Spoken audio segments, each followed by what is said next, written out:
ഇല്ലില്ല. ആയിക്കോട്ടെ. ഉണ്ടാവില്ലല്ലോ മക്കളെ? മക്കളെ കുഴപ്പമുണ്ടോ ആർക്കെങ്കിലും? ഇല്ലല്ലോ. ഇതാണ് സാർ നമ്മൾ പറഞ്ഞ കറക്റ്റ് കുട്ടികൾ കേട്ടോ. ആണോ? ഇപ്പൊ എത്ര ആൾക്കാരുണ്ട്? പിന്നെ കുറച്ച് പിന്നെ ഒരു 4-5 ആള് ഈ നെറ്റ്വർക്ക് ഇഷ്യൂ ഉള്ളവരുണ്ട്. അവർക്ക് ഞാനത് സെൻഡ് ചെയ്ത് കൊടുക്കലുണ്ട്. ഓ, റെക്കോർഡ് ചെയ്തിട്ടില്ലേ? ശരി. ഓക്കെ. നല്ലതാണ്.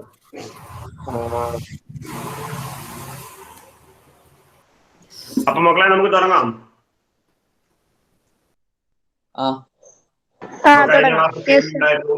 കഴിഞ്ഞ ക്ലാസ് എങ്ങനെ ഉണ്ടായിരുന്നു? പറ, എന്തായിരുന്നു അവസ്ഥ? ഓക്കെ ആണോ? ഓക്കെ ആണ്, സെറ്റാണ്. ശരി, അപ്പൊ ഇന്നെന്താണ് എടുക്കാന്ന് പറഞ്ഞത്? കൈനമാറ്റിക്സ് കഴിഞ്ഞു. ഇനി അടുത്ത ഭാഗമാണ് അല്ലെ? കൈനമാറ്റിക്സിന്റെ ബേസിക്സ് ഒക്കെ കാര്യങ്ങളല്ലേ പറഞ്ഞത് ഇന്നലെ? ആണോ? അപ്പൊ അതൊക്കെ എന്താണ് പഠിക്കാൻ പോകുന്നത് എന്നുള്ള കാര്യങ്ങളൊക്കെ ഏകദേശം ഒരു ഐഡിയ നിങ്ങൾക്ക് കിട്ടിയിട്ടുണ്ടെന്ന് വിചാരിക്കുന്നു.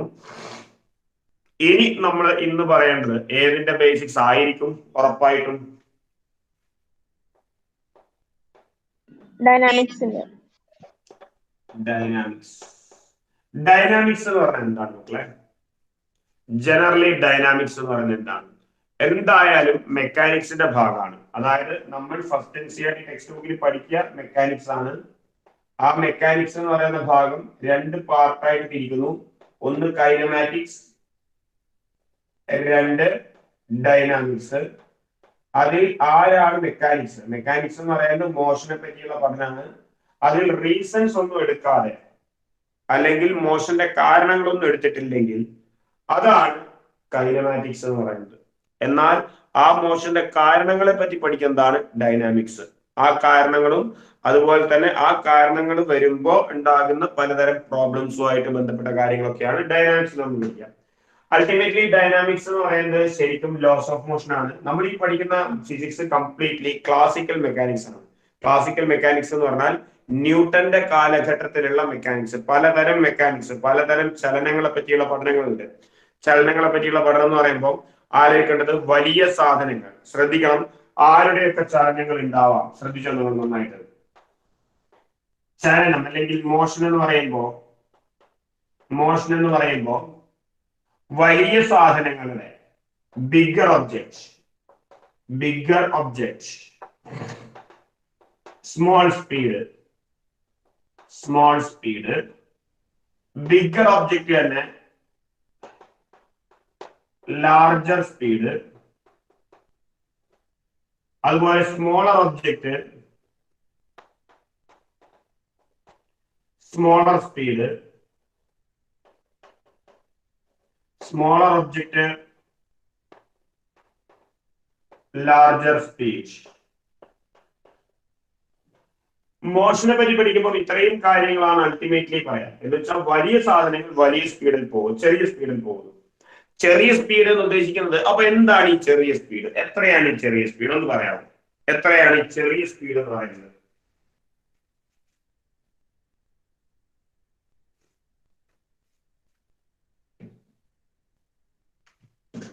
കുഞ്ഞുങ്ങളെ, ഒരു ചെറിയ സ്പീഡ് എന്ന് പറഞ്ഞാൽ അതെന്താണ്?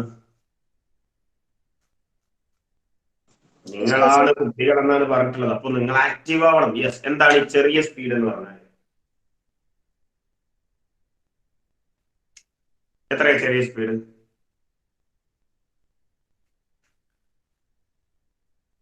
എന്താ ഒന്നും മിണ്ടാത്തെ? അതെന്താ ചെറിയ സ്പീഡ് എന്ന് പറയുമ്പോൾ എത്രയും ഒരു എക്സാമ്പിൾ പറയാമോ? ചെറിയ സ്പീഡിന് ഒരു എക്സാമ്പിൾ പറയാമോ? എത്രയും ഒരു വാല്യൂ പറയാമോ?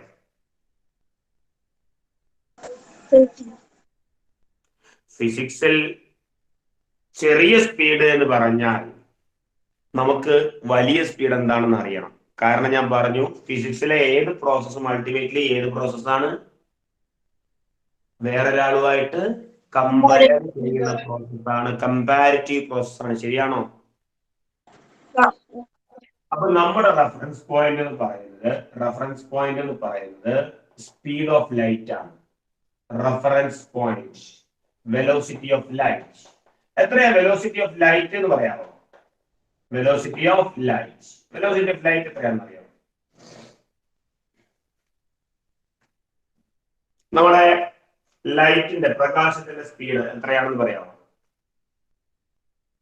ആരെങ്കിലും ആരെങ്കിലും ആരെങ്കിലും സ്പീഡ് ഓഫ് ലൈറ്റ്, പ്രകാശത്തിന്റെ വേഗത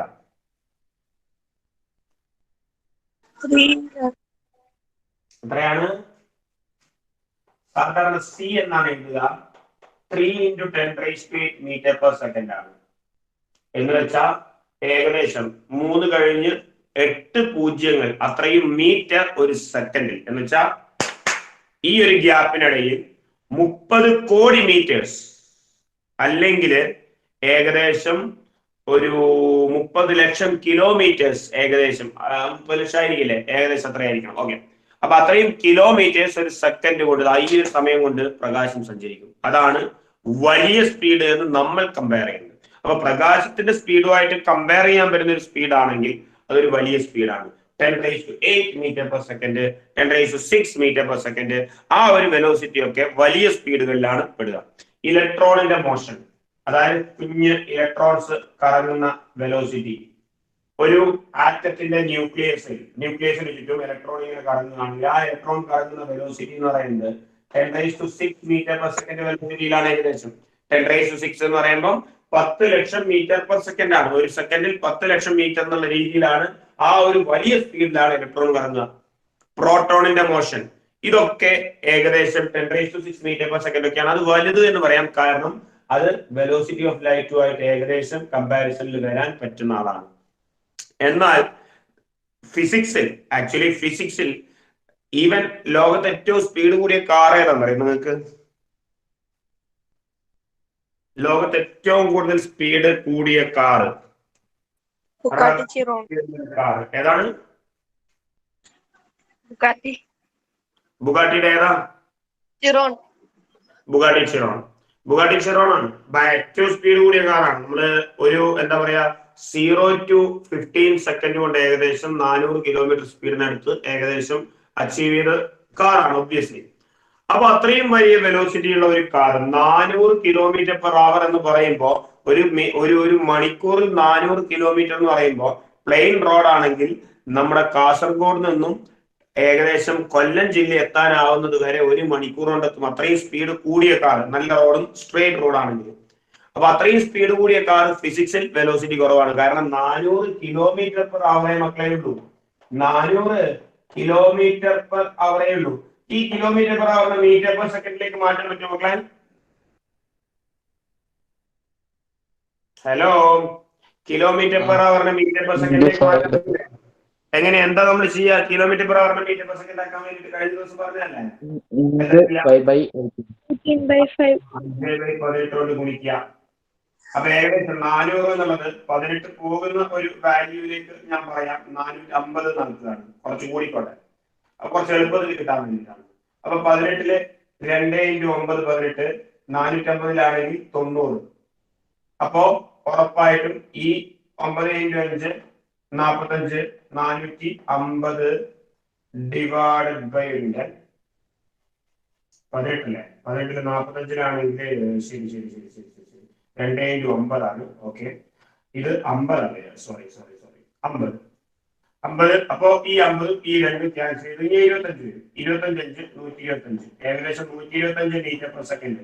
125 മീറ്റർ പെർ സെക്കൻഡ് എന്ന് പറയുന്നത് ചെറിയ വെലോസിറ്റി ആണോ വലിയ വെലോസിറ്റി ആണോ ചോദിച്ചാൽ അത് നമുക്ക് പറയുമ്പോൾ ഇതിനെ കമ്പയർ ചെയ്യുമ്പോൾ അത് വലുതാണോ ചെറുതാണോ നിങ്ങൾ പറ.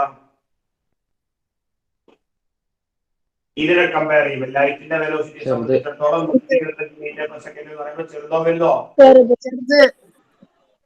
വളരെ ചെറുതാണ്, വളരെ ചെറുതാണ്. അപ്പോ ബിഗർ ഒബ്ജക്റ്റുകൾ സ്മോൾ സ്പീഡിൽ പഠിക്കുന്ന സാധനങ്ങളാണ് ക്ലാസിക്കൽ മെക്കാനിക്സിൽ നമ്മൾ പഠിക്കുക.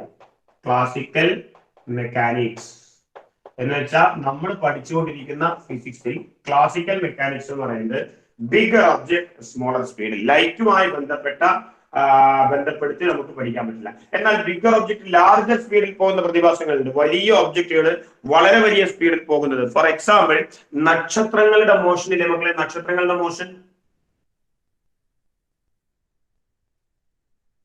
ഹലോ, സ്പേസിൽ നക്ഷത്രങ്ങൾ അല്ലെങ്കിൽ യൂണിവേഴ്സിന്റെ ഒരു ഭാഗത്ത് നക്ഷത്രങ്ങൾ മൂവ് ചെയ്യുന്നത്, സൂര്യൻ കറങ്ങുന്നത്, ഇതൊക്കെ ഹെവി വെലോസിറ്റിയിലാണ്, വളരെ വലിയ വെലോസിറ്റിയിലാണ്. പക്ഷെ ആ കാര്യങ്ങളൊന്നും അതിനെ പറ്റിയുള്ള പഠനങ്ങളൊന്നും ക്ലാസിക്കൽ മെക്കാനിക്സിൽ നമുക്ക് പഠിക്കാൻ പറ്റില്ല. കാരണം അതിന്റെ പഠനം എന്ന് പറയുന്നത് എൻറ്റയർലി ഡിഫറെന്റ് ആയ വേറൊരു പഠനമാണ്. സ്റ്റാറ്റിസ്റ്റിക്കൽ മെക്കാനിക്സ്, ക്വാണ്ടം മെക്കാനിക്സ് എന്നൊക്കെ പറയുന്ന പല ഭാഗങ്ങളുണ്ട് ഫിസിക്സിൽ.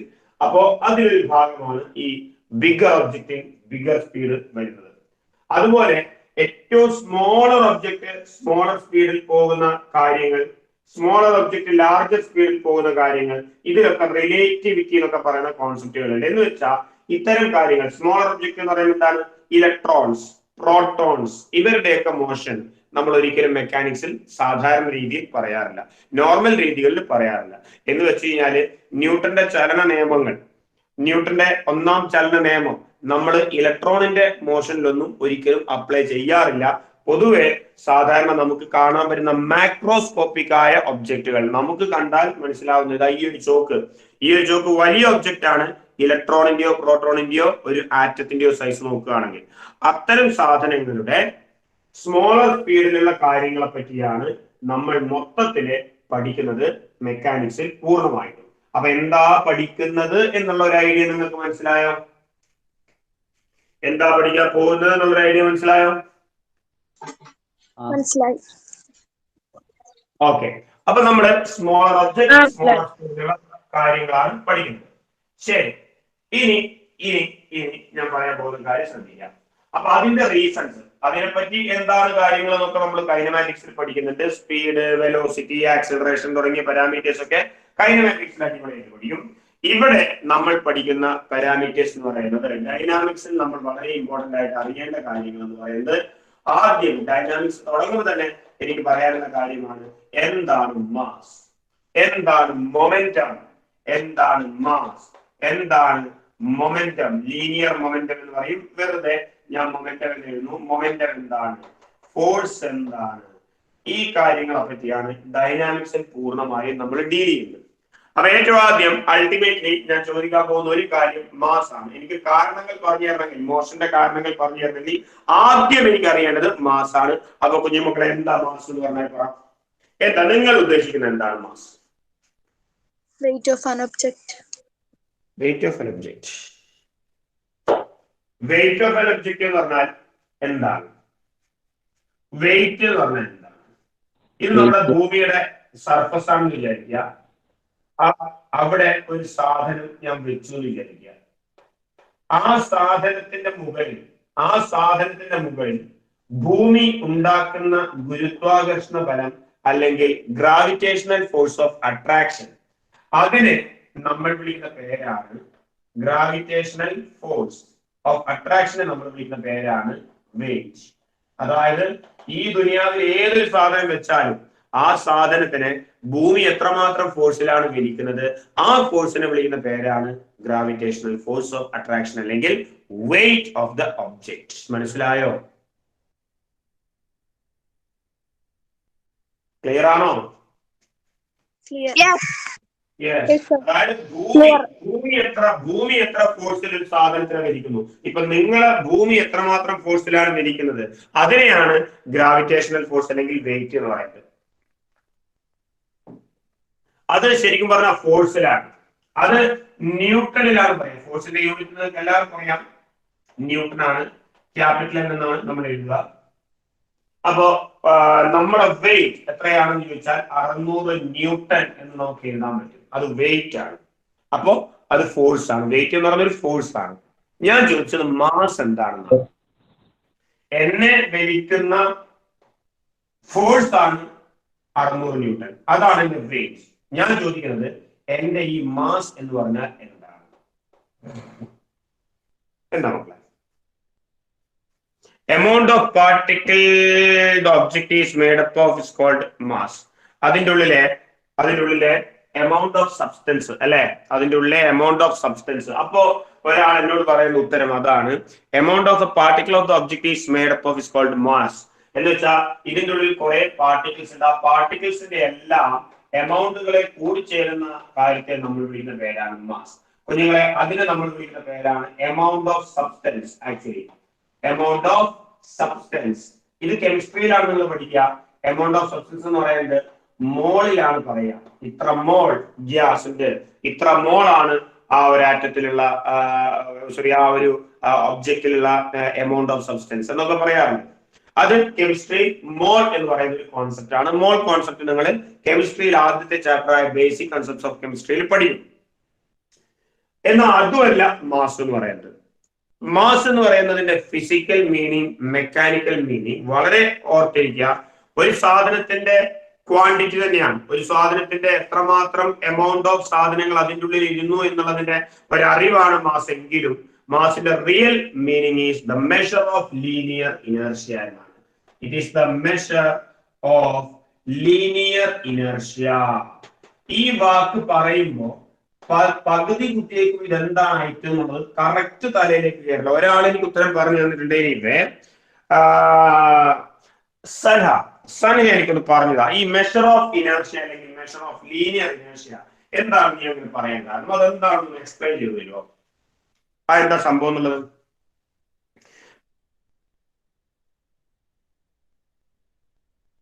അതെ, ആ മൈക്ക് ഓൺ ചെയ്തിട്ട് എന്താണ് കാര്യം, ഐറ്റം എന്താണ്? പച്ചക്ക് ഫിസിക്സ് എന്ന് പറയുന്നത് ഞാൻ വളരെ തറ ലെവലിൽ മാത്രം സംസാരിക്കുന്ന ഒരാളാണ്.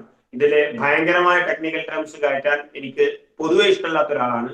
അപ്പോൾ ഏറ്റവും തറ ലെവലിൽ നമ്മൾ പറഞ്ഞിട്ട് പച്ചക്ക് വർത്താനം പറഞ്ഞ് പ്രോബ്ലംസ് ചെയ്യാന്നുള്ളതാണ് എൻ്റെ ഒരു സ്റ്റൈൽ. അപ്പൊ അതുകൊണ്ട് തന്നെ എനിക്ക് അറിയേണ്ടത് ഇത് തന്നെയാണ്. എന്താണ് വളരെ തറ ലെവലിൽ പറയും.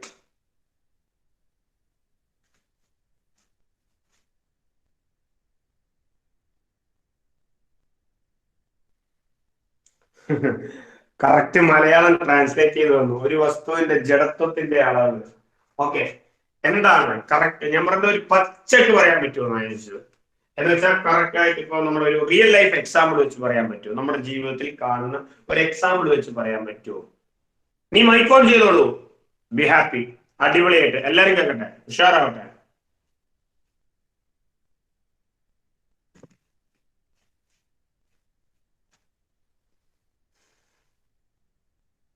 മൈക്ക് ഓൺ ചെയ്യൂല.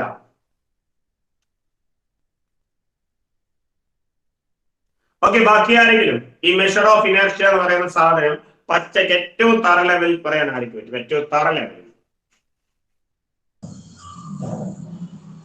നമ്മളൊരു സാധനം ഇങ്ങനെ ഉരുണ്ട് വിട്ടാല് അതൊരു സാധനം ഇങ്ങനെ ഇപ്പൊ ബോളോ അങ്ങനെ ഉരുണ്ട് വിട്ടാല് ഒരു ഫോഴ്സോ ഒരു പിന്നെ ഫ്രിക്ഷൻ അങ്ങനെ എന്തോ ഒരു ഫോഴ്സ് അങ്ങോട്ട് കൊടുക്കാണ്ട് അത് നിർത്തില്ല. സംതിങ് ഒരു ഫ്രിക്ഷനോ ഫോഴ്സോ അതിന് കൊടുക്കാതെ അത് നിൽക്കില്ല. അതിങ്ങനെ കണ്ടിന്യൂ ആയിട്ട് അത് ഞാൻ ഇനർഷ്യ എന്ന് പറയാം അല്ലെ? ഇനർഷ്യ നീ പറഞ്ഞ കറക്റ്റ് ആണ്. ഇനർഷ്യ എന്താണെന്ന് പറഞ്ഞ കറക്റ്റ് ആണ്. ആക്ച്വലി ഇനർഷ്യ എന്ന് പറയുന്നത് എന്താണെന്ന് വെറുതെ സിമ്പിൾ ആയി ചോദിച്ചാൽ ഇത്രയേ ഉള്ളൂ. ഈ ബൈക്കുകാരും മക്കളെ ബൈക്കുകാരും കാറുകാരും ഒക്കെ ലോറീനെ വലിയ ലോറീനെ മുമ്പിൽ സൈഡ് തരുമല്ലോ. ചില സമയത്ത് ഇവന്മാര് സൈഡ് തരുമല്ലോ. അപ്പൊ ഈ വലിയ ലോറീനെ ഓവർടേക്ക് ചെയ്യുന്ന സാധാരണ ഇവർക്ക് സൈഡ് കിട്ടുന്നില്ല മര്യാദയ്ക്ക്. വണ്ടി ഇങ്ങനെ പോയിക്കൊണ്ടിരിക്കുകയാണ്, കാറെല്ലാം ബാക്ക് പോയിക്കൊണ്ടിരിക്കുകയാണ്. പെട്ടെന്ന് ഈ ലോറിക്ക് സൈഡ് കൊടുക്കാനുള്ള സ്ഥലം അപ്പോ ഈ ലോറി ഒരു ഹമ്പിന്റെ മുമ്പിൽ എത്തുമ്പോൾ മിക്കവാറും ആൾക്കാർക്ക് കയറി പോകാൻ പറ്റും. ശരിയാണ്?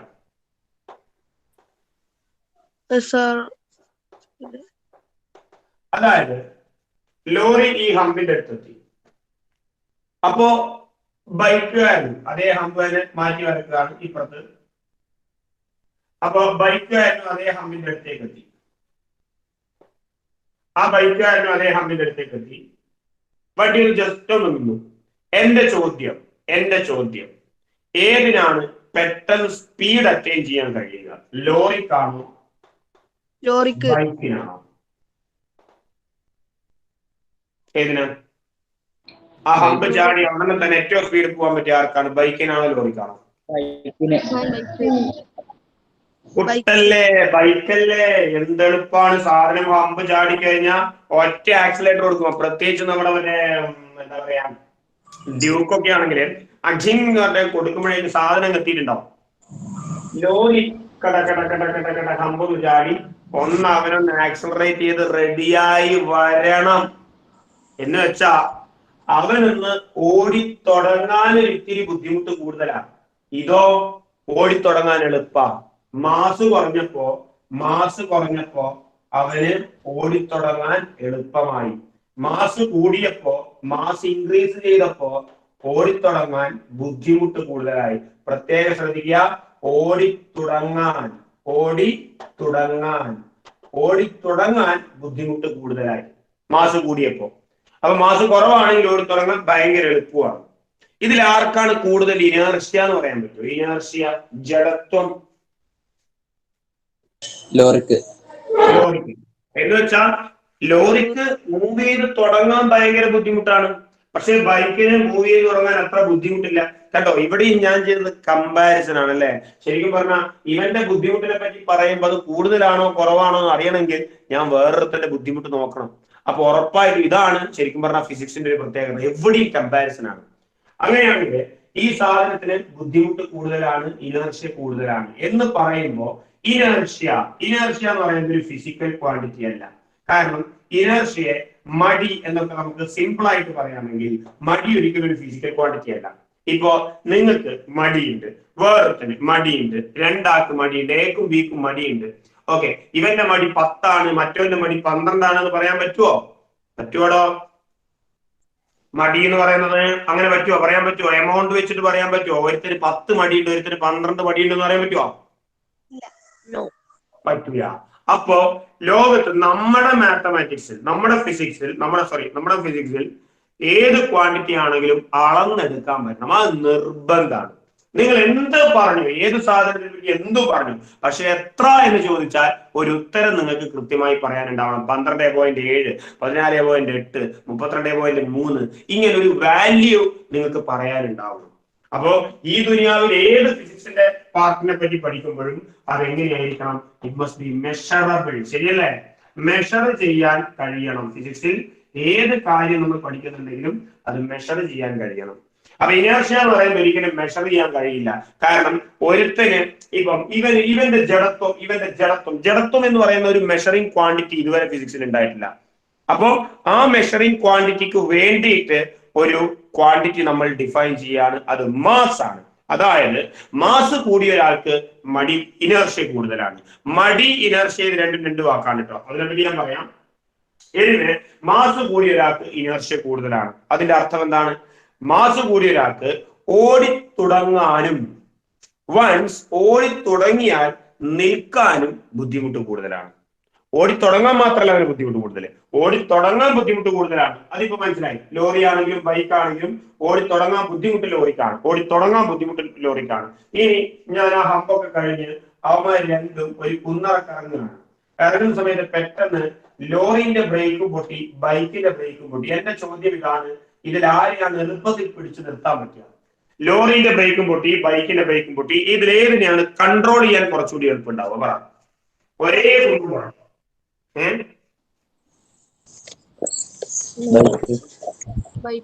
കുന്നുംപുറാണ്. ഇതിൽ ഏറ്റവും എളുപ്പത്തിൽ നമുക്ക് കൺട്രോൾ ചെയ്യാൻ പറ്റുന്ന ആളാരാണ്? ഉറപ്പായിട്ടും ബൈക്ക് കൺട്രോൾ കിട്ടണമെന്നൊന്നുമില്ല, പക്ഷെ ലോറിയെ കമ്പയർ ചെയ്യുമ്പോൾ ഉറപ്പായിട്ടും ബൈക്കിനെ നിർത്താൻ കുറച്ചുകൂടി എളുപ്പമാണ്. പോയിന്റ് ക്ലിയർ ആണോ? ശരിയല്ലേ? അപ്പൊ സ്വാഭാവികമായും ബൈക്കിന് നിർത്താനും എളുപ്പമാണ്, ബൈക്കിനെ ഓടിച്ചു തുടങ്ങാനും എളുപ്പമാണ്, ബൈക്കിനെ നിർത്താനും എളുപ്പമാണ്. എന്നാൽ ലോറിയുടെ അവസ്ഥ നിങ്ങൾ നോക്ക്. ലോറിയെ ഓടിച്ചു തുടങ്ങാനും ബുദ്ധിമുട്ടാണ്, വൺസ് ഓടിച്ചു തുടങ്ങിയാൽ സാധനം നിൽക്കാനും ബുദ്ധിമുട്ടാണ്. പോയിന്റ് ക്ലിയർ ആണോ? ഓടിച്ചു തുടങ്ങാനും ബുദ്ധിമുട്ടാണ്. ആന കുത്താൻ വരുമ്പോ എങ്ങനെയാ ഓടുക എന്ന് കേട്ടിട്ടുണ്ടോ? ആന കുത്താൻ വരുമ്പോ വളഞ്ഞു കൊടുത്തിട്ട്. അതെന്താ അങ്ങനെ വരാൻ കാരണം? ഇങ്ങനെയുള്ളൊരു റോഡാണ്. ആന ഇവിടെയുണ്ട്, നിങ്ങളുടെ മുമ്പിലുണ്ട്. അപ്പൊ ഈ ആന കുത്താൻ വേണ്ടി നിങ്ങൾ വരുന്ന സമയത്ത് നിങ്ങൾ ഓടേണ്ടത് ഇങ്ങനെയാണ്. കാരണം എന്താ? ആനക്ക് പെട്ടെന്ന് ഇങ്ങനെ ഓടി വരുന്ന ആനക്ക് പെട്ടെന്ന് ഇങ്ങോട്ടേക്ക് ഡീവിയേറ്റ് ചെയ്യാൻ പറ്റില്ല. പറ്റുമോ? കാരണം ആനക്ക് ഇനർഷ്യ കൂടുതലാ, ആനക്ക് മാസ് കൂടുതലാ. അപ്പൊ ഓടി തുടങ്ങിയ ആ ഒരു പൊസിഷനിൽ നിന്നും, അല്ലെങ്കിൽ അവൻ അവൻ ചെയ്തുകൊണ്ടിരിക്കുന്ന ഒരു പ്രവൃത്തിയിൽ നിന്നും അവന് മാറാൻ ബുദ്ധിമുട്ട് കൂടുതലാണ്. അപ്പൊ ഓടിക്കൊണ്ടിരിക്കുകയാണെങ്കിൽ ആനക്ക് ഓടിക്കൊണ്ടിരിക്കാൻ തന്നെയാണ് ടെൻഡൻസി ഉണ്ടാവുക, നിൽക്കാൻ ഭയങ്കര ബുദ്ധിമുട്ടായിരിക്കും. ഈ നിൽക്കുന്ന ആനക്ക് ഒന്ന് ഓടി തുടങ്ങാനും ബുദ്ധിമുട്ട് കൂടുതലാണ്. ആനയും നിങ്ങളും കൂടി ഒരു ഓട്ട മത്സരം വെച്ചാൽ ഓടി തുടങ്ങുന്നത് നിങ്ങളായിരിക്കും ഏറ്റവും എളുപ്പത്തിൽ. എന്ന് വെച്ചാൽ ഉറപ്പായിട്ടും ഇനർഷ്യ കൂടുതലാണ്. എന്ന് പറയുമ്പോൾ മാസ് കൂടുമ്പം ഓടി തുടങ്ങാൻ മാത്രമല്ല തുടങ്ങിയ സാധനം നിൽക്കാനും ബുദ്ധിമുട്ട് കൂടുതലാണ്. അപ്പൊ ബുദ്ധിമുട്ട് എന്ന് പറയുന്ന ആ വാക്കിനെ ഒരു ഫിസിക്കൽ ക്വാണ്ടിറ്റി ആക്കി മാറ്റുകയാണെങ്കിൽ അവനാണ് ശരിക്കും പറഞ്ഞ മാസ്. അതാണ് പറയുന്നത് മെഷർ ഓഫ് ലീനിയർ ഇനർഷ്യ. എന്ന് വെച്ചാൽ ഒരു വസ്തുവിന്റെ നീങ്ങി തുടങ്ങിയ ഒരു വസ്തു നിൽക്കാനുമുള്ള ആ ബുദ്ധിമുട്ടിന്റെ മെഷറാണ് ആരെന്ന് പറയുന്നത് മാസ് എന്ന് പറയുന്നത്. എന്ന് പറയുമ്പോൾ മാസ് കൂടിയ ഒരാൾക്ക് നീങ്ങി തുടങ്ങാനും ബുദ്ധിമുട്ടാണ്, നീങ്ങി തുടങ്ങിയ ഒരാൾക്ക് നിൽക്കാനും ബുദ്ധിമുട്ടാണ്. മാസ് കുറഞ്ഞ ഒരാൾക്ക് തിരിച്ച് നീങ്ങി തുടങ്ങാനും എളുപ്പമാണ്, നീങ്ങി തുടങ്ങിയ ആൾക്ക് നിൽക്കാനും എളുപ്പമാണ്. സോ ഇതാണ് ലീനിയർ ഇനർഷ്യ എന്ന് പറയുന്ന ക്വാണ്ടിറ്റി, ഇതാണ് മാസ്. ഇനി ലീനിയർ എന്ന് പറയുന്ന വാക്കിന്റെ അർത്ഥം എന്താണ്? ലീനിയർ എന്ന് പറയുമ്പോൾ വസ്തു ഇപ്പോഴെല്ലാം സ്ട്രെയിറ്റ് മോഷൻസ് ആണ് കൂടുതൽ നടത്തിയിരുന്നത്, സ്ട്രെയിറ്റ് ആയിട്ടുള്ള മോഷൻസ് ആണ് കൂടുതൽ നമ്മൾ പറയുന്നത്. അതുകൊണ്ടാണ് ലീനിയർ എന്ന് പറയാൻ കാരണം. എന്നാൽ ചില പാർട്ടിക്കിൾസ്, ഇപ്പൊ ഒരു കാര്യം ഞാൻ പറയട്ടെ, ഫാൻ ആണെങ്കിൽ നിങ്ങളുടെ വീട്ടിലെ ഫാൻ ഇപ്പൊ തന്നെ കറങ്ങിക്കൊണ്ടിരിക്കുന്നതാവും നിങ്ങളുടെ തലക്ക് മുകളിലൂടെ. ഈ ഫാന് സ്വിച്ച് ഇട്ട ഉടനെ തന്നെ മക്കളെ ഫുൾ സ്പീഡ് ആവുമോ? ഇല്ല. അത് കറങ്ങി ഫുൾ സ്പീഡ് ആവണ്ടേ? ആവണം. അപ്പോ ഈ ഫാന് കറങ്ങി തുടങ്ങാൻ ഒരു ബുദ്ധിമുട്ടുണ്ട് അല്ലെ? കറങ്ങി തുടങ്ങാൻ ഒരു ബുദ്ധിമുട്ടുണ്ട്. ഇനി വൺസ് ഈ ഫാന് കറങ്ങി തുടങ്ങിയാൽ കുഞ്ഞുമക്കളെ നിൽക്കാൻ ഒരു ബുദ്ധിമുട്ടല്ലേ? സ്വിച്ച് ഫുൾ സ്പീഡ് കറങ്ങിക്കൊണ്ടിരിക്കുന്ന ഫാന് സ്വിച്ച് ഓഫ് ആയി കഴിഞ്ഞാല് ആ ഫാന് സഡൻ ബ്രേക്ക് പോലെ ഇങ്ങനെ നിൽക്കുവോ?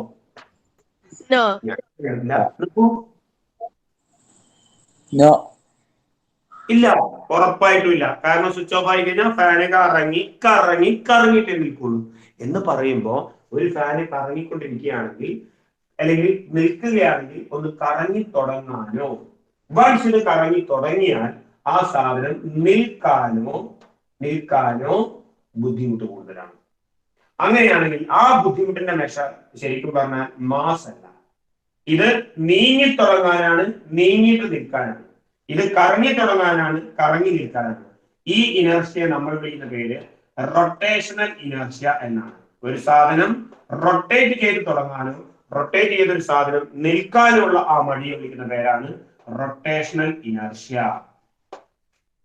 സ്ട്രെയിറ്റ് ലൈൻ ആയിട്ടുള്ള ഒരു മോഷനോ അതല്ലെങ്കിൽ ലീനിയർ ആയിട്ടുള്ള ഒരു മോഷനോ, ആ മോഷൻ സ്റ്റാർട്ട് ചെയ്യാനോ ആ മോഷൻ സ്റ്റാർട്ട് ചെയ്ത സാധനം നിൽക്കാനുള്ള ആ ഒരു ബുദ്ധിമുട്ടിനെ നമ്മൾ വിളിക്കുന്ന പേരാണ് ലീനിയർ ഇനർഷ്യ. അപ്പൊ ഈ രണ്ടെണ്ണത്തിനെ മൊത്തത്തിലെ നമ്മൾ വിളിക്കുന്ന പേരാണ് മെക്കാനിക്കൽ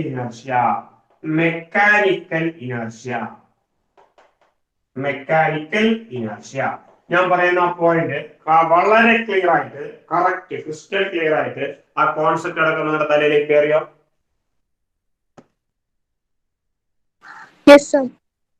ഉറപ്പായിട്ടും കയറിയോ? നമിയ റെഡി? അപ്പൊ ഇതാണ് ബോയ്സ്. എല്ലാവരോടും കൂടിയാണ് ഞാൻ ഈ ചോദിക്കുന്നത്. നിങ്ങൾ 23 ആൾക്കാർ മാത്രമേ ആകെയുള്ളൂ ടോട്ടല്. അതിപ്പോ 18 മറ്റോ ആയിട്ടുള്ളൂ. എന്ന് വെച്ചാൽ അതിൽ 2 ആൾക്കാർ, ഞങ്ങൾ 2 ആൾക്കാരാണെങ്കിൽ ബാക്കി 16 ആൾക്കാരേ ഉള്ളൂ.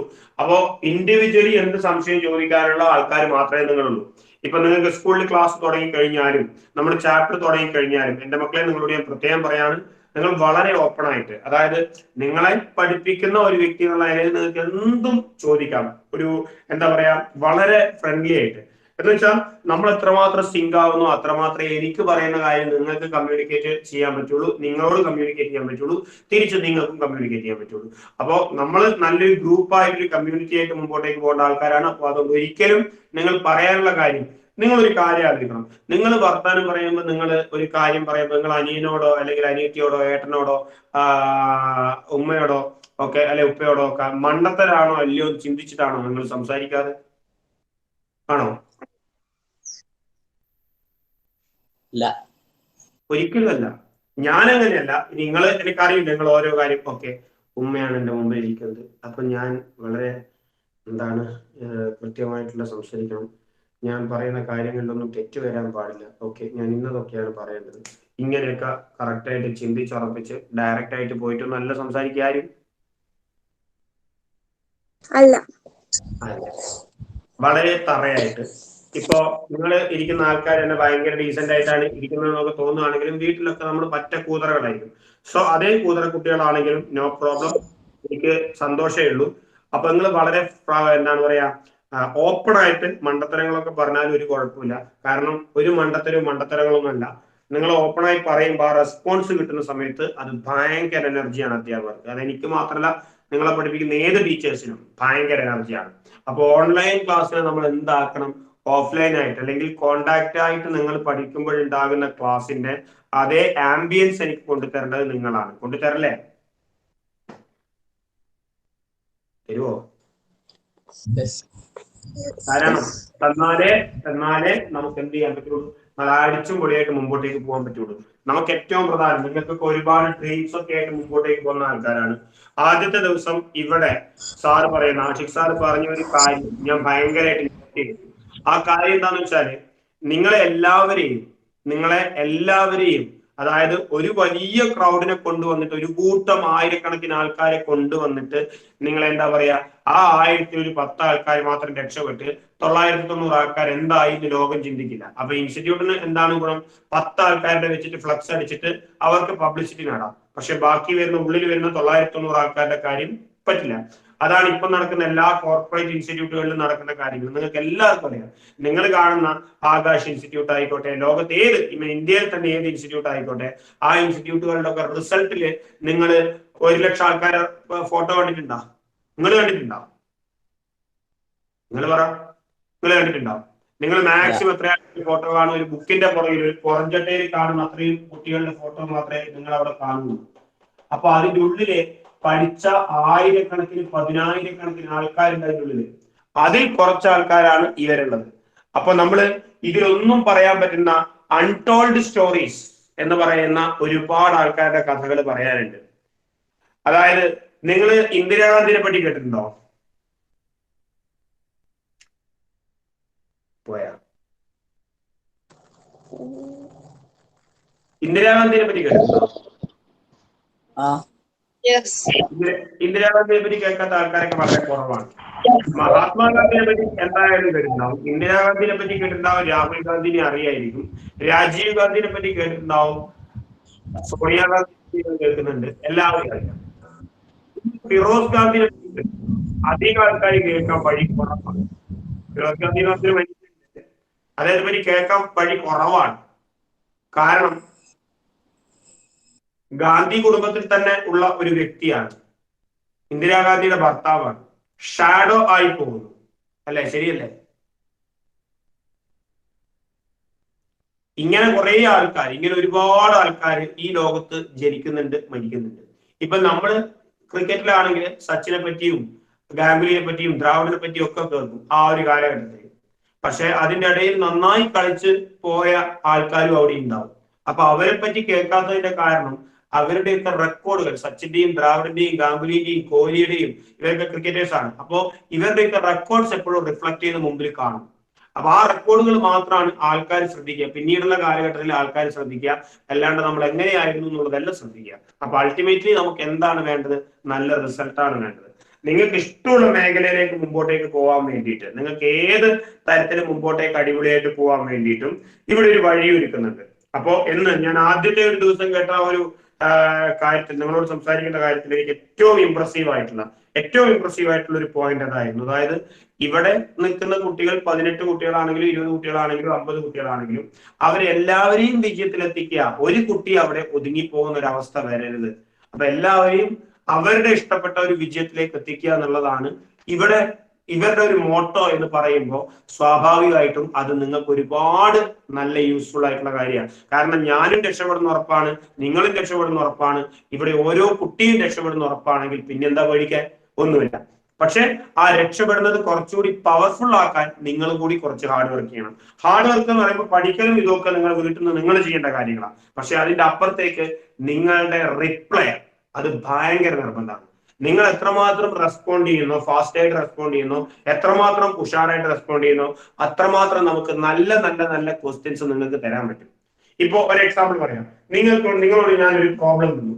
ഒരു പ്രോബ്ലം തന്നപ്പോ നിങ്ങൾ ആരും ഈ ഉത്തരം തീരെ പറഞ്ഞു തന്നിട്ടില്ല. അപ്പൊ എന്താ സംഭവിക്കുന്നത് ഞാൻ വിചാരിക്കും, ഓക്കെ ഞാൻ ഈ ക്വസ്റ്റ്യൻ ചോദിച്ചപ്പോ അത് ഇവർക്ക് അറിയില്ല, അപ്പൊ ഈ കുട്ടികള് ഒരു അത്ര പോരാ, അപ്പൊ ഞാൻ എന്താ ചെയ്യാ, ഞാൻ ഇതിനേക്കാളും കുറച്ചുകൂടി സിമ്പിൾ ആയ ക്വസ്റ്റ്യൻ ആണ് അടുത്തത് തരാൻ പറ്റും പോവാ. കാരണം നിങ്ങൾക്ക് ഇത് അറിയില്ല എന്നാണ് എന്റെ ധാരണ. പക്ഷെ നിങ്ങൾക്ക് ഈ ഒരു ക്വസ്റ്റ്യൻ ഞാൻ ചെയ്തുകൊണ്ടിരിക്കുമ്പോൾ നിങ്ങൾ വളരെ ഫാസ്റ്റ് ആയിട്ട് റെസ്പോണ്ട് ചെയ്തു. തെറ്റോ ശരിയോ നോക്കണ്ട, നിങ്ങൾ വളരെ ഫാസ്റ്റ് ആയി റെസ്പോണ്ട് ചെയ്തു. സാർ അതാണ് ഇതാണ് മറ്റേതാണ് മറിച്ചതാണ് നന്നായി റെസ്പോണ്ട് ചെയ്യുമ്പോൾ ഉറപ്പായിട്ടും നല്ല നല്ല നല്ല ക്വസ്റ്റ്യൻസ് നമുക്ക് നിങ്ങൾക്ക് തരാൻ പറ്റും. നിങ്ങൾ KVPY എക്സാമിനേഷനെ പറ്റി കേട്ടിട്ടുണ്ടോ? KVPY കേട്ടിട്ടുണ്ടോ മക്കളെ? KVPY എന്ന് പറയുന്ന ഒരു പരീക്ഷയുണ്ട്. അതായത് +1 നിങ്ങൾക്ക് എഴുതാൻ പറ്റുന്ന പരീക്ഷയാണ്. അതാണ് ഞാൻ അതിപ്പോ മെൻഷൻ ചെയ്യാൻ കാരണം. +1 നിങ്ങൾ പഠിച്ചുകൊണ്ടിരിക്കുമ്പോൾ എഴുതാൻ പറ്റിയ എക്സാം ആണ് KVPY, കിഷോർ വൈജ്ഞാനിക പ്രോത്സാഹന യോജന എന്നാണ് ഈ പരീക്ഷയുടെ ഫുൾ ഫോം, ഈ ഒരു സാധനത്തിന്റെ ഫുൾ ഫോം. KVPY എക്സാമിനേഷന് physics, chemistry, biology, mathematics 4 subject ആണ് ഉണ്ടാവുക. ഈ സബ്ജക്റ്റിലെ ഏറ്റവും നല്ല ക്വസ്റ്റ്യൻസ്, അതായത് നമ്മൾ പഠിക്കുന്ന നോർമൽ കൂതറ ലെവൽ സാധനങ്ങളല്ല കേട്ടോ, 10ാം ക്ലാസ്സിൽ വരെ പഠിച്ച ആ ഒരു ലെവലിലല്ല, കുറച്ചുകൂടി നല്ല ലെവലിൽ കോൺസെപ്റ്റിലേക്ക് ഇറങ്ങിപ്പോയിക്കൊണ്ടുള്ള നല്ല ക്വസ്റ്റ്യൻസ്, ആ നല്ല ക്വസ്റ്റ്യൻസ് നിങ്ങൾക്ക് തന്നുകൊണ്ടുള്ള ഒരു പരീക്ഷയാണ് ഈ KVPY.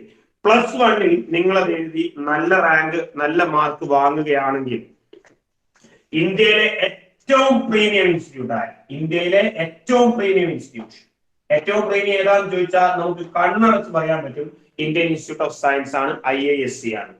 ഈ IIScയിലേക്കും അതുപോലെ ഐസറിലേക്കും, Indian institute of science education and research ആണ് ഐസർ. അപ്പൊ ഐസറിലേക്കും ഉള്ള അഡ്മിഷൻ ഇവിടെ എന്താണ് പഠിപ്പിക്കുന്നത് ചോദിച്ചാൽ ബാച്ചലർ ഓഫ് സയൻസ് ആണ്. ബാച്ചലർ ഓഫ് സയൻസ് ഇന്റഗ്രേറ്റഡ് കോഴ്സുകളും ഉണ്ട്. ആ ഒരു ഭാഗത്തേക്ക് നിങ്ങൾക്ക് കയറാൻ പറ്റും. ഫിസിക്സോ കെമിസ്ട്രിയോ മാത്തമാറ്റിക്സോ ബയോളജിയോ സ്പെഷ്യലൈസ് ചെയ്തുകൊണ്ട് പഠിക്കാനുള്ള ഇന്ത്യയിലെ ഏറ്റവും ബെസ്റ്റ് കോളേജാണ് IISc എന്ന് പറയുന്നത്. അത് കഴിഞ്ഞിട്ട് വരുന്ന കോളേജുകളാണ് IITയോടൊപ്പം ഐസർ എന്ന് പറയുന്ന കോളേജ്. അപ്പോൾ ഈ കോളേജുകളിൽ നിങ്ങൾക്ക് പഠിക്കാനുള്ള അവസരം ആലോചിക്കണം. +1 ഇത് നല്ല മാർക്ക് വാങ്ങി വെച്ച ഒരു കുട്ടിക്ക് അഡ്മിഷൻ ഇവിടെ റെഡിയാക്കി വെക്കാൻ പറ്റും. അപ്പോ അതാണ് KVPY അഡ്മിഷൻ. സത്യമായിട്ട് കേരളത്തിലെ പല കുട്ടികൾക്കും ഇത് കിട്ടുന്നുണ്ട്, പക്ഷെ അപൂർവമാണ് കിട്ടുന്നത്. കാരണം ആ കുട്ടി നന്നായിട്ട് ഹാർഡ് വർക്ക് ചെയ്തിട്ട് പഠിക്കുന്നില്ല. അതുകൊണ്ടായിരിക്കണം കുട്ടികൾക്ക് പല ആൾക്കാരും, കൂടുതലും നോർത്ത് ഇന്ത്യൻസിനാണ് KVPY എക്സാമിനേഷൻസ് കിട്ടാറുണ്ട്. KVPYക്ക് പിന്നെ നല്ല റാങ്ക് കിട്ടാറുണ്ട്. അപ്പോ നല്ലൊരു അഡ്മിഷൻ കിട്ടാണ്. IIScയിലേക്ക് സാധാരണ രീതിയിൽ എത്തിപ്പെടുക എന്ന് പറയുന്നത് ഒരു അത്യാവശ്യം ഹെവി ആയിട്ടുള്ള ഒരു ടാസ്ക് ആണ്. പക്ഷെ +1 നിങ്ങളെ സംബന്ധിച്ചിടത്തോളം ആ ടാസ്ക് കുറച്ചുകൂടി സിമ്പിൾ ആണ്. 400 ഏക്കർ ബാംഗ്ലൂരിലത്തെ ക്യാമ്പസ് ആണ് IISc എന്ന് പറയുന്നത്. 400 ഏക്കർ ബാംഗ്ലൂർ സിറ്റിയിലെ മല്ലേശ്വരം എന്ന് പറയുന്ന സ്ഥലത്ത് ടാറ്റ ഇൻസ്റ്റിറ്റ്യൂട്ട് എന്ന് പറയുന്ന ഒരു ഇൻസ്റ്റിറ്റ്യൂട്ട് ആണ്. വലിയ ക്യാമ്പസ് ആണ്. ഞാൻ ഏകദേശം 3 ദിവസത്തോളം താമസിച്ചിട്ടുണ്ട് ആ ക്യാമ്പസിൽ. ജീവിതത്തിൽ എപ്പോഴെങ്കിലും ഒരു ദിവസമെങ്കിലും കയറി പോകേണ്ട ഒരു ക്യാമ്പസ് ആണ്. എന്ന് വെച്ചാൽ നമ്മുടെ സ്വപ്നങ്ങളൊക്കെ ഭയങ്കര വ്യത്യാസപ്പെട്ടു. സന്തോഷ് ജോർജ് ഇങ്ങനെ പറഞ്ഞ പോലെ നമ്മളെ വീട്ടിന്റെ ഉള്ളിൽ നിന്ന് കാണുന്ന സ്വപ്നങ്ങളും നമ്മൾ വളരെ വലിയൊരു ക്രൗഡിന്റെ ഇടയിൽ നിന്നും വളരെ വലിയ ബുദ്ധിമാന്മാരായ ഒരു കൂട്ടം ആൾക്കാരുടെ ഇടയിലുള്ള ഒരു ക്രൗഡിൽ നിന്ന് കാണുന്ന സ്വപ്നങ്ങളും തമ്മിൽ ഭയങ്കര വ്യത്യാസമുണ്ട്. അപ്പോ അങ്ങനെയുള്ള ഇൻസ്റ്റിറ്റ്യൂട്ടുകളിലൊക്കെ എത്തേണ്ട ആൾക്കാരാണ് എന്റെ മുമ്പിൽ ഇരിക്കുന്നത്. So be happy.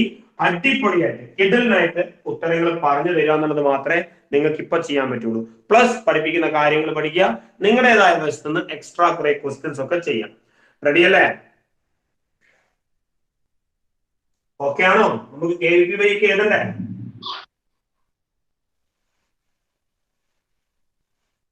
എഴുതണ്ട.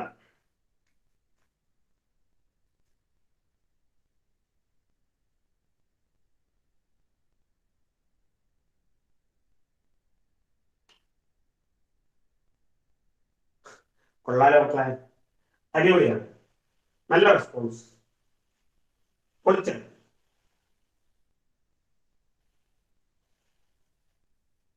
ഇന്നെന്താണ് പറ്റിയത് നിങ്ങൾക്ക്? കഴിഞ്ഞ ദിവസമൊക്കെ ഭയങ്കര റെസ്പോൺസ് ആയിരുന്നല്ലോ, എന്താണ് കുഴപ്പം?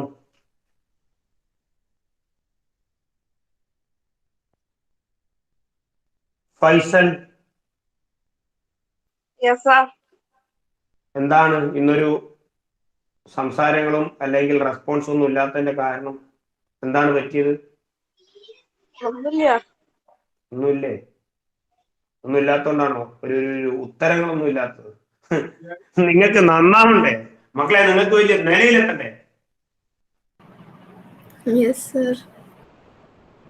ഭയങ്കര റെസ്പോൺസ് ആണ്. ആയിക്കോട്ടെ. അപ്പോ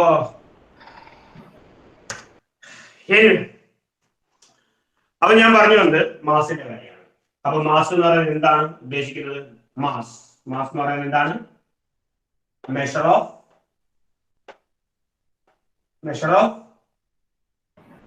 Linear inertia. നിങ്ങൾ പറഞ്ഞിട്ടില്ല. Linear inertia. Measure of Linear inertia. Linear inertia. ഈ ഇനർഷ്യകളെ നമ്മൾ മൊത്തത്തിലെ വിളിക്കുന്ന പേരെന്താണ്? Mechanical inertia. മെക്കാനിക്കൽ ഇനർഷ്യ രണ്ട് തരത്തിലുണ്ട്. ഏതൊക്കെ ഇനർഷ്യകളായിരുന്നു?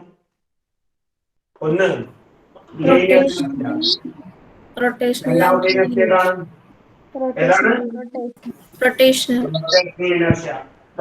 ഇനർഷ്യ ആണ് നമ്മൾ system of particles and rotation motion എന്ന് പറയുന്ന 6ാമത്തെ chapter. Units 1 dimension, 2 dimension, laws of motion, work, rotation, 6ാമത്തെ പാഠം. ഈ 6ാമത്തെ പാഠത്തിൽ പഠിക്കാൻ പോകുന്ന ഇനർഷ്യയാണ് റൊട്ടേഷണൽ ഇനർഷ്യ. വളരെ ഡീറ്റെയിൽ ആയിട്ട് കാര്യമായിട്ട് പഠിക്കുന്ന സാധനമാണത്. അവിടെ നന്നായിട്ട് അത് പഠിക്കും. അതുകൊണ്ട് അത് പേടിക്കേണ്ട ആവശ്യമില്ല. സോ മാസ് എന്താണെന്നുള്ള ഒരു ഐഡിയ നമുക്ക് കിട്ടിയിട്ടുണ്ട്. ആ മാസീവായിട്ടുള്ള ഒരു ഒബ്ജക്റ്റ് ഒരു പർട്ടിക്കുലർ വെലോസിറ്റിയിൽ പോവുകയാണെങ്കിൽ അത് ഒരു സിസ്റ്റത്തിന്റെ മുകളിൽ ഉണ്ടാക്കുന്ന, ഫോർ എക്സാമ്പിൾ ഒരു ബോൾ എടുത്തിട്ട് നിങ്ങൾ ചുമരിലേക്ക് എറിയുകയാണെങ്കിൽ, ഇത് ബോളാണെങ്കിൽ ഒരു വെലോസിറ്റിയിൽ ചുമരിലേക്ക് എറിയുകയാണെങ്കിൽ ആ ചുമരിന്റെ മുകളിൽ ഉണ്ടാക്കുന്ന ഇമ്പാക്ട്, ആ ഇമ്പാക്ട് ആണ് മൊമെന്റം എന്ന് പറയുന്നത്. മലയാളം മീഡിയംകാർക്ക് ആക്കം എന്നാണ് അതിന്റെ മലയാള വാക്ക്. എനിവേ മൊമെന്റം എന്ന് പറയും. മൊമെന്റം സാധാരണ ഗതിയിൽ പി എന്നാണ് എഴുതുക. ഇതിന്റെ വാല്യൂ മാസ് ഇൻറ്റു വെലോസിറ്റി ആണ്. എന്ന് വെച്ചാൽ mass of the object into velocity of the object ആണ് ലീനിയർ മൊമെന്റം എന്ന് പറയുന്നത്. മൊമെന്റം എന്ന് മാത്രം പറയുന്നത് ലീനിയർ മൊമെന്റം. ഡൈനാമിക്സിൽ ലോസ് ഓഫ് മോഷനിൽ നമ്മൾ പഠിക്കാൻ പോകുന്ന കാര്യങ്ങളെല്ലാം ലീനിയർ ക്വാണ്ടിറ്റീസ് ആണ്. റൊട്ടേഷണൽ മോഷൻ വേറെ തന്നെ നമ്മളൊരു പാഠമായിട്ട് പഠിക്കുന്നത് കൊണ്ട് അതിനെപ്പറ്റി ഒന്നും മിണ്ടില്ല നമ്മുടെ ഡൈനാമിക്സിന്റെ പാർട്ടിൽ. അപ്പൊ ഡൈനാമിക്സ് സാധാരണ രീതിയിൽ ലോസ് ഓഫ് മോഷൻസ് പഠിക്കും, റൊട്ടേഷണൽ മോഷൻ പഠിക്കും. അതിൽ ലോസ് ഓഫ് മോഷൻ എന്ന് പറയുന്ന ചാപ്റ്റർ ആണ് കൈനമാറ്റിക്സ് കഴിഞ്ഞ ഉടനെ ഉള്ളത്. അതിൽ നമ്മൾ പ്രധാനമായിട്ട് പഠിക്കേണ്ടതാണ് മാസ്. പിന്നെ നമ്മൾ പഠിക്കുന്ന ഒരു പാരാമീറ്റർ ആണ് മൊമെന്റം. P = mv ആണ് ലീനിയർ മൊമെന്റ് എന്ന് പറയുന്നത്. മൊമെന്റത്തിന് കൃത്യമായ ഒരു ഡയറക്ഷൻ ഉണ്ട്. വെലോസിറ്റിയുടെ അതേ ഡയറക്ഷൻ ആണ് മൊമെന്റത്തിന്റെ ഡയറക്ഷൻ എന്ന് പറയുന്നത്. ഒരു മാറ്റമില്ല. ഡയറക്ഷൻ ഉള്ള ക്വാണ്ടിറ്റികൾ നമ്മൾ ഒരു പേര് വിളിക്കാറുണ്ട്. എന്ത് ക്വാണ്ടിറ്റി അറിയാമോ മക്കളെ? ഡയറക്ഷൻ ഉള്ള ക്വാണ്ടിറ്റികളെ Vector quantity. ക്വാണ്ടിറ്റികളെ നമ്മൾ വിളിക്കുന്ന പേരാണ് വെക്ടർ ക്വാണ്ടിറ്റീസ്. വെക്ടേഴ്സ് എന്ന് വിളിക്കും. ദിശയില്ലാത്ത ക്വാണ്ടിറ്റീസിനെ അല്ലെ ഡയറക്ഷൻ ഇല്ലാത്ത ക്വാണ്ടിറ്റീസിനെ നമ്മൾ എന്താ വിളിക്കുക? ഇപ്പൊ വർക്ക്, എനർജി, കൃത്യമായ ഡയറക്ഷൻ ഇല്ല, എന്താ നമുക്ക് പറയാം? Scalar quantities. ഡയറക്ഷൻ ഉള്ള ക്വാണ്ടിറ്റീസ് ആണ് വെക്ടേഴ്സ്, ഡയറക്ഷൻ ഇല്ലാത്ത ക്വാണ്ടിറ്റീസ് ആണ് സ്കേലാർ ക്വാണ്ടിറ്റീസ്. അപ്പോ ലോസ് ഓഫ് മോഷൻ ഡൈനാമിക്സിൽ നമ്മൾ പഠിക്കുന്ന മിക്ക ക്വാണ്ടിറ്റികളും, മാസ് ഒഴിച്ച് പഠിക്കുന്ന എല്ലാ ക്വാണ്ടിറ്റികളും വെക്ടർ ക്വാണ്ടിറ്റീസ് ആണ്. അതിന്റെ എക്സാമ്പിൾ ആണ് മൊമെന്റം. പിന്നെ ഒന്നാണ് ഫോഴ്സ്. ഫോഴ്സ് എന്ന് പറയുന്നത് എന്താണ്, അതിന്റെ കാര്യങ്ങളൊക്കെ നമ്മൾ ഡൈനാമിക്സ് കയറുന്ന സമയത്ത്, അതായത് ചാപ്റ്റർ പഠിക്കുന്ന സമയത്ത് നമ്മൾ അൾട്ടിമേറ്റ്ലി പഠിക്കും. എനിവേ ഞാൻ ഈ പറഞ്ഞ കാര്യങ്ങൾ എല്ലാവർക്കും ക്ലിയർ ആണോ? ഇത്രയും ഞാൻ പറഞ്ഞ കാര്യങ്ങളൊക്കെ ഓക്കെ ആണോ? ഫണ്ടമെന്റലി എല്ലാം റെഡിയാണ്. ഓക്കെ, ഇത്രയും കാര്യങ്ങൾ ഉണ്ടെങ്കിൽ നമുക്ക് ഡൈനാമിക്സ് വളരെ ഭംഗിയായി പഠിച്ചു തുടങ്ങാൻ പറ്റും. നിങ്ങളോട് ഞാൻ വീണ്ടും പറയുന്നു, ഇതൊന്നും പഠിപ്പിക്കലല്ല, ഇതൊക്കെ വെറും ഒരു ബ്രിഡ്ജിങ് മാത്രമാണ്. ഒരു പോയിന്റിലേക്ക് നിങ്ങൾ എത്തിക്കാതെ മാത്രമേ ഉള്ളൂ. ഇത് കഴിഞ്ഞ് നമ്മൾ ചാപ്റ്ററിലേക്ക് ഇറങ്ങി ചെല്ലുമ്പോൾ എല്ലാം വളരെ വളരെ ഡീറ്റെയിൽ ആയിട്ട് നമ്മൾ പഠിച്ചു പോകുന്നതായിരിക്കും. ഒരു കുഴപ്പമില്ല. സോ ചെറിയൊരു കാര്യം, ലീനിയർ മൊമെന്റം എന്ന് പറയുന്നത് നിങ്ങൾ എന്താ ഉദ്ദേശിക്കുന്നത്? ഞാൻ പറഞ്ഞ ഒരു ഇമ്പാക്ട് എന്നാണ് അല്ലെ? നിങ്ങൾ എന്താ ഉദ്ദേശിക്കുന്നത് ലീനിയർ മൊമെന്റം എന്ന് പറഞ്ഞാൽ? Momentum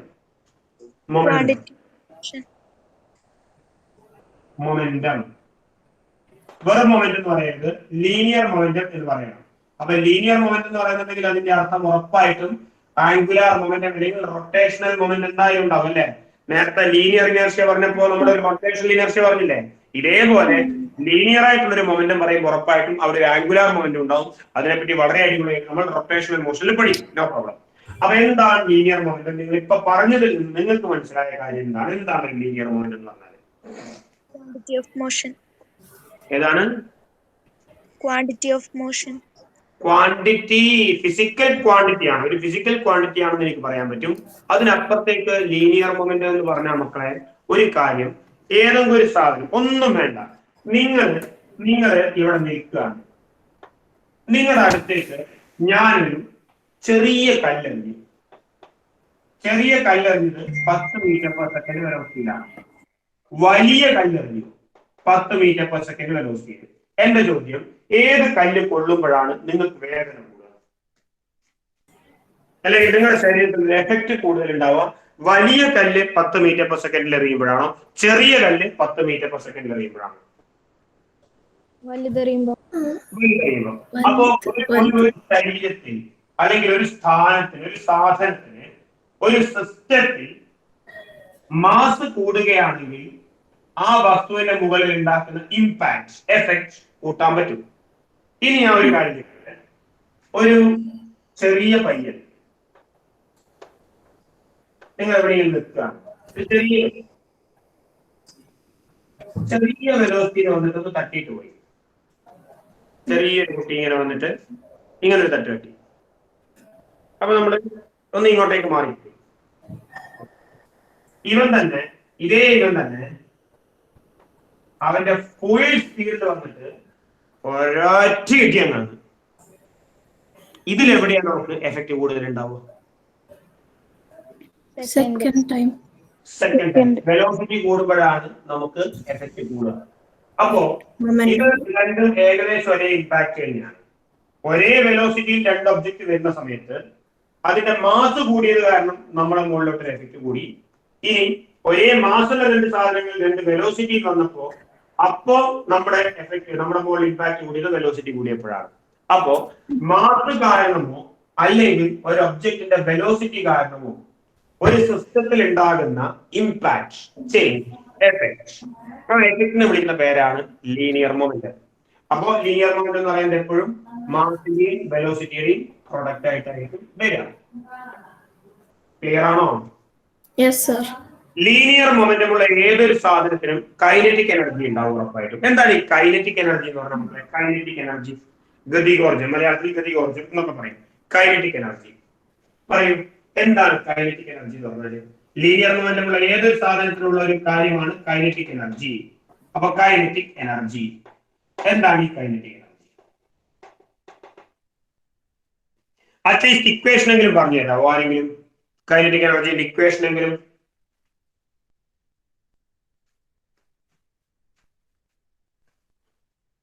R(mv²) K is equal to R(mv²).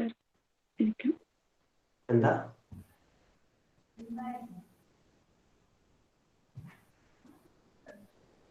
ഇവിടുത്തെ ബോയ്സ് എവിടെ പോയി? ചെക്കന്മാരൊന്നും ഇല്ലേ ഇവിടെ?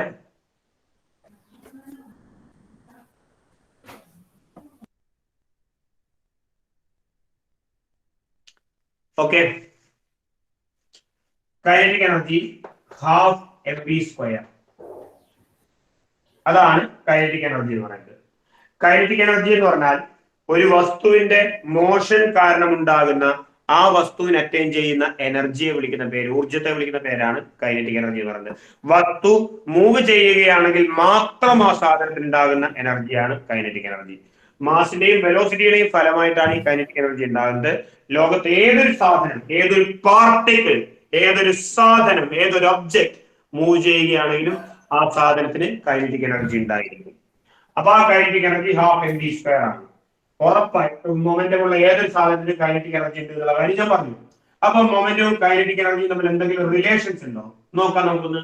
Linear momentum of A particle അല്ലെങ്കിൽ ഒബ്ജക്റ്റ് എന്ന് പറയുന്നത് മാസ് ഇൻറ്റു വെലോസിറ്റി ആണ്.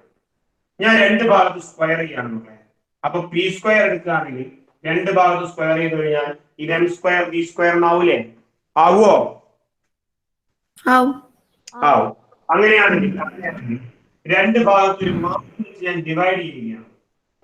അപ്പൊ മാസ് വെച്ച് ഞാൻ ഡിവൈഡ് ചെയ്യും. അപ്പൊ ഉറപ്പായി പി സ്ക്വയർ എടുക്കുമ്പോൾ എം സ്ക്വയർ രണ്ട് ഭാഗത്ത് എം വെച്ച് ഡിവൈഡ് ചെയ്താൽ M square V square by M. അതിൽ ഒരു എം ഞാൻ ഇവിടെ വെട്ടുന്നു, ഒരു എം ഞാൻ ഇവിടെ വെട്ടുന്നു.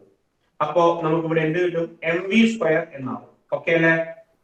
വീണ്ടും ഞാനൊരു വര വെച്ചിട്ട് ഹാഫ് വെച്ചിട്ട് രണ്ട് ഭാഗത്തും മൾട്ടിപ്ലൈ ചെയ്തു. അപ്പൊ ഇവിടെ ഒരു ഹാഫ് വെച്ച് മൾട്ടിപ്ലൈ ചെയ്യുമ്പോൾ ഇവിടെ ഒരു ഹാഫ് വെച്ച് മൾട്ടിപ്ലൈ ചെയ്യണം, ഇവിടെ ഒരു ഹാഫ് വെച്ച് മൾട്ടിപ്ലൈ ചെയ്യാന്ന് പറയുമ്പോൾ ഇവിടെ ഒരു ഹാഫ് വെച്ച് മൾട്ടിപ്ലൈ ചെയ്യണം. അതായത് ഹാഫ് എം വി സ്ക്വയർ.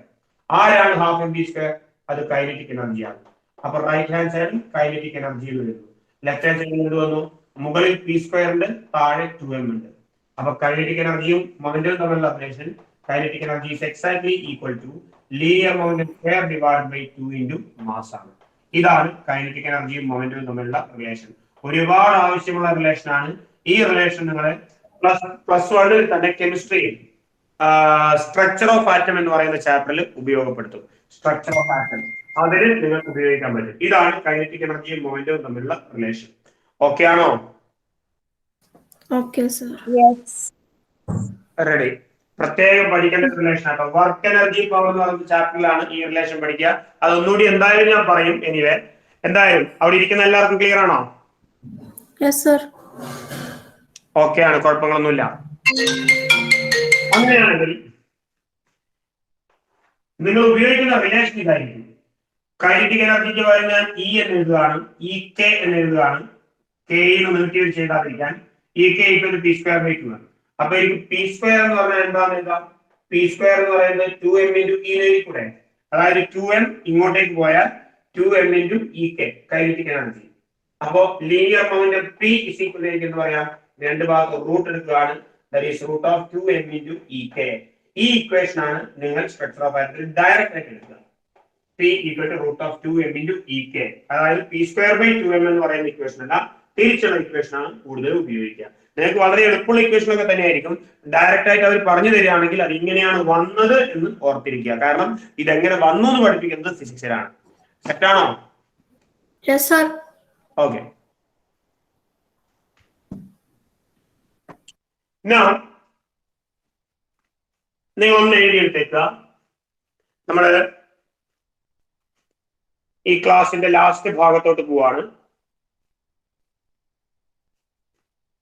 അപ്പൊ പറയുന്നതിന് മുമ്പ് ഇന്ന് പഠിപ്പിച്ച കാര്യങ്ങളൊക്കെ, അപ്പൊ എന്താണ് ഡൈനാമിക്സ് എന്നുള്ള കാര്യങ്ങൾ മനസ്സിലായില്ലേ? എന്താണ് ഡൈനാമിക്സ്, എന്തിനാണ് ഡൈനാമിക്സ് നമ്മൾ പഠിക്കുന്നത്? മോഷന്റെ റീസൺസ് ആണ് നമ്മൾ പഠിക്കുക. Laws of motion, work energy power, rotational motion തുടങ്ങിയ ചാപ്റ്റേഴ്സ് ഒക്കെ ഡൈനാമിക്സിന്റെ ഭാഗങ്ങളാണ്. അത് മുമ്പോട്ടേക്ക് നമ്മൾ പിന്നീട് പഠിക്കുന്നതായിരിക്കും. അങ്ങനെ മെക്കാനിക്സിന്റെ എല്ലാ ബേസുകളും നമ്മളിവിടെ ഏകദേശം പറഞ്ഞിട്ടുണ്ട്. ഇനി നമ്മൾ ആ ചാപ്റ്ററിലേക്ക് ഡയറക്റ്റ് ആയിട്ട് എൻട്രി ചെയ്താൽ മാത്രം മതിയാവും. സോ അപ്പോ നമുക്ക് ആ കാര്യങ്ങളൊക്കെ ചെയ്യാം. അപ്പൊ എന്തായാലും ഞാൻ പറഞ്ഞ പോലെ ഒരു സിമ്പിൾ മാത്തമാറ്റിക്കൽ ടിപ്പ് എന്തായാലും ഞാൻ ഇന്ന് തരാം, എല്ലാ ദിവസവും തരുന്ന പോലെ. അപ്പൊ മിനിഞ്ഞാന്ന് പറഞ്ഞ ഐഡിയ നിങ്ങൾക്ക് ക്ലിയർ ആണോ? 9ന്റെ കാര്യങ്ങളൊക്കെ ഓക്കെ ആണോ? 1ന്റെ കാര്യങ്ങൾ ഓക്കെ ആണോ? 1 സ്ക്വയർ 1 1 സ്ക്വയർ 1 1 1 സ്ക്വയർ ഒക്കെ ഓക്കെ ആണോ? Yes, sir. ഓക്കെ. ഇനി ഇന്ന് ഞാൻ പഠിക്കുന്നത് ഭയങ്കരമായ ഒരുപാട് വലിയ ഒരു സാധനമല്ല. 101 മുതൽ 109 വരെയുള്ള സാധനങ്ങളുടെ 101 മുതൽ 109 വരെയുള്ള വാല്യൂസിന്റെ സ്ക്വയറുകൾ 110 വരെ വേണ്ട, കാരണം 110ന്റെ സ്ക്വയർ ആർക്കും നന്നായിട്ട് അറിയാം. 11ന്റെ സ്ക്വയർ 21 ആണ്, സോറി 121 ആണ്. പിന്നെ 2 0 കൂടി അവിടെ ഇട്ട് കൊടുത്താൽ അതിന്റെ സ്ക്വയർ ആയി. 111ന്റെ സ്ക്വയർ നിങ്ങൾ എല്ലാവരും എനിക്ക് പറഞ്ഞു തരും, കാരണം 3 1 ആണ്. അപ്പൊ അത് 1 2 3, അപ്പൊ 2 1 ഇതായിരിക്കും ഇതിന്റെ ആൻസർ എന്നുള്ള കാര്യം. എന്നാൽ 101 മുതൽ 109 വരെ ഒരുപാട് ആവശ്യമാണ്. പല എൻട്രൻസ് എക്സാമിനേഷനുകളിലും 1.03ന്റെ സ്ക്വയർ ഒക്കെ എപ്പോഴും എടുക്കേണ്ട ആവശ്യം വരാറുണ്ട്. അപ്പൊ അങ്ങനെയൊക്കെ വരുമ്പോൾ നമ്മൾ അത് എങ്ങനെയാണ് സിമ്പിൾ ആയി ചെയ്യുക, വിത്തൗട്ട് കാൽക്കുലേറ്റർ, അത് ചെയ്യാനുള്ളതാണ് വഴി. അതാണ് നമ്മൾ നോക്കുന്നത്. അപ്പൊ ഏകദേശം 101 മുതൽ 109 വരെയുള്ള ക്വസ്റ്റ്യൻസിന്റെ ആൻസർ, സ്ക്വയറുകളുടെ ആൻസേഴ്സ് എന്താണെന്ന് കാണേണ്ട പരിപാടിയാണ്. സിമ്പിൾ ആണ്, വളരെ സിമ്പിൾ ആണ്. ചെയ്യേണ്ട കാര്യം ഇത്രയേ ഉള്ളൂ. 101 ആണെന്ന് വിചാരിക്കുക. അപ്പൊ ആദ്യമായിട്ട് ചെയ്യേണ്ട കാര്യം, ആദ്യത്തെ നമ്പർ ആരാണ്? 101ന്റെ ആദ്യത്തെ നമ്പർ 1 ആണ്. അപ്പൊ 1 നേരെ അങ്ങനെ എഴുതുക. പിന്നെ അടുത്ത നമ്പർ 01 ആണ്. ഈ 01 അതിന്റെ ഡബിൾ നിങ്ങൾ ഉണ്ടാക്കുക. 01ന്റെ ഡബിൾ എത്രയാണ്? 02 രണ്ടക്കമായിട്ട് വേണം എഴുതാൻ വേണ്ടിയിട്ട്. അപ്പൊ 01ന്റെ ഡബിൾ 02 ആണ്. ഇനി അടുത്തത് 01ന്റെ സ്ക്വയർ നിങ്ങൾ എഴുതുക. 01ന്റെ സ്ക്വയർ എത്രയാണ്? അതും രണ്ടക്കമായിട്ട് എഴുതുകയാണെങ്കിൽ 1ന്റെ സ്ക്വയർ എല്ലാവർക്കും 1 ആണ്. അപ്പൊ 01ന്റെ സ്ക്വയർ നമ്മൾ രണ്ടക്കമായിട്ട് എഴുതുകയാണെങ്കിൽ 01 എന്ന് എഴുതാം. അപ്പൊ ഇതാണ് സ്ക്വയർ ഓഫ് 101. ആദ്യമായിട്ട് എഴുതേണ്ടത് 1 നേരെ എഴുതുന്നു, അത് 1 സ്ക്വയർ ആണ് ശരിക്കും എഴുതുന്നത്, അപ്പൊ 1 എഴുതുന്നു. അടുത്ത 01 രണ്ടക്കമായി അതിന്റെ ഡബിൾ എഴുതുന്നു, അത് 02. 01 രണ്ടക്കമായിട്ട് അതിന്റെ സ്ക്വയർ എഴുതുന്നു, 01. ഇപ്പോ 105 എന്ന് പറയുന്ന നമ്പർ ആണെന്ന് വിചാരിക്കുക. ആദ്യമായി 1 എഴുതുന്നു. 05ന്റെ ഡബിൾ നമ്മൾ രണ്ടക്കമായിട്ട് എഴുതുന്നു. 05 ഡബിൾ 10 ആണ്, അപ്പൊ 10 എന്ന് തന്നെ എഴുതാം, കാരണം രണ്ടക്കായിട്ട് എഴുതിയിട്ടുണ്ട്. അത് 010 എഴുതേണ്ട ആവശ്യമില്ല, 10 എഴുതിയാൽ മതി. കാരണം എന്താണ്? രണ്ടക്കമായിട്ട് എഴുതുകയാണ്, അപ്പൊ 10 എഴുതുന്നു, 10 എഴുതുന്നു. അടുത്തത് 05 തന്നെ സ്ക്വയർ എഴുതുന്നു. 05ന്റെ സ്ക്വയർ എത്രയാണ്? 25. 25ന്റെ സ്ക്വയർ 11025 ആയിട്ട് വരിക. കത്തിയോ? കത്തിയോ? അങ്ങനെയാണെങ്കിൽ ആ ബാക്കിയുള്ളതൊന്ന് ഫില്ല് ചെയ്തേ. ബാക്കിയുള്ളത് 102, 103 square, 104 square, 106 square, 107 square, 108 square, 109 square വരെ ഉള്ള എല്ലാ നമ്പേഴ്സും ഒന്ന് ഫില്ല് ചെയ്തേ മക്കളെ.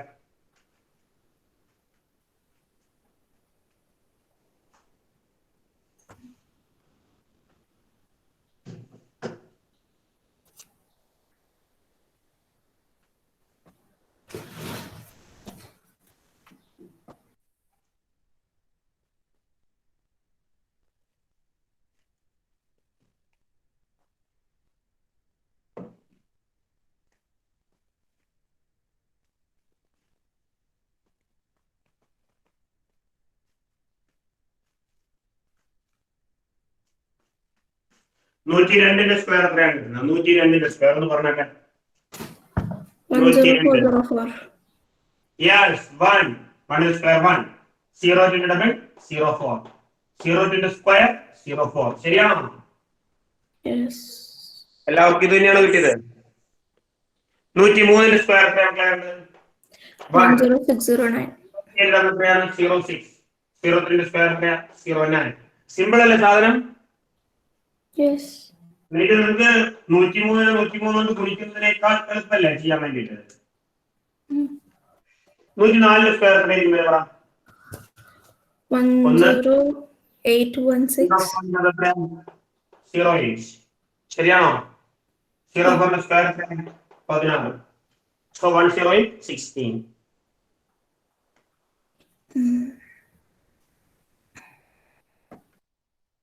106ന്റെ സ്ക്വയർ എത്രയാണ്? പറ.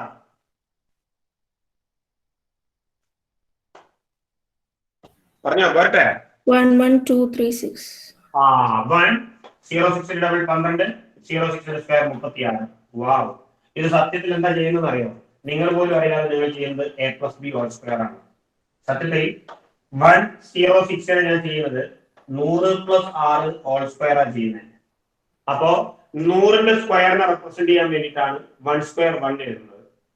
അടുത്തത് 2ab റെപ്രസെന്റ് ചെയ്യാൻ വേണ്ടിയിട്ടാണ് 2 × 100 200 200 × 6 1200. അപ്പോൾ 1200 നമ്മൾ അവിടെ ചെയ്യും. പിന്നെ 6ന്റെ സ്ക്വയർ അവിടെ ചെയ്യും. 6ന്റെ സ്ക്വയർ എന്ന് പറയുന്നത് 36. അപ്പോ ആക്ച്വലി 100 + 6 ഹോൾ സ്ക്വയർ എന്ന് പറയുമ്പോൾ അത് കണ്ടോ, ഇതാണ് a+b ഹോൾ സ്ക്വയറിന്റെ ആപ്ലിക്കേഷൻ എന്ന് പറയുന്നത്. 100ന്റെ സ്ക്വയർ എത്രയാണ്? 100ന്റെ സ്ക്വയർ 10000 ആണ്. ആ 10000ന്റെ സ്ഥാനത്താണ് ഇത് ഇത്രയും എഴുതുന്നത്. അപ്പൊ ഈ 1 എന്ന് അവിടെ റെപ്രസെന്റ് ചെയ്ത് എഴുതും, ഈ 1. പിന്നീട് അടുത്തത് 2ab ആണ്. 2ab എന്ന് പറയുന്നത് 2 × 100 × 6 1200. കണ്ടോ, ഇങ്ങനെ എഴുതി. അതിനാണ് ഈ 12 എന്ന് എഴുതുന്നത്. കണ്ടോ, അപ്പൊ ബാക്കി പൂജ്യങ്ങളാണ് ഇവിടെ വരുന്നത്. വീണ്ടും 6ന്റെ സ്ക്വയർ 2ab + b സ്ക്വയർ 36. ഇത് കൂട്ടുമ്പോൾ 6 3 2 1 1. മനസ്സിലായോ? Yes, sir. ചെയ്ത സെറ്റപ്പ് ഇതാണ്, നമ്മൾ പോലും അറിയാതെ. 107ന്റെ സ്ക്വയർ അപ്പൊ എത്രയായിരിക്കും നിങ്ങൾ പറയാം? 1. 11449. 7ന്റെ സ്ക്വയർ എത്രയാ? 49. ശരിയാണോ? Yes, sir. 108ന്റെ സ്ക്വയർ എത്രയാണ് നമുക്ക് കിട്ടുക? 1. 08 ഡബിൾ 16. 08ന്റെ സ്ക്വയർ 64. റെഡി. ഇങ്ങോട്ടേക്ക് എത്തുമ്പോൾ രണ്ടക്കായിട്ട് എഴുതേണ്ടത് കൊണ്ടാണ് പൂജ്യങ്ങൾ ബാക്കോട്ടേക്ക് എഴുതുന്നത്. പക്ഷെ ഇവിടെ രണ്ടക്കമായിട്ട് എഴുതാൻ നമ്പേഴ്സ് ഉള്ളതുകൊണ്ട് 0ന്റെ സെറ്റ് വേണ്ട. 109ന്റെ സ്ക്വയർ കൊണ്ട് നമുക്കൊന്ന് വൈൻഡപ്പ് ചെയ്യാം. എന്താണ്? 1. 09 എത്രയാ 18 09 സ്ക്വയർ 81. ശരിയല്ലേ? സെറ്റ് അല്ലേ?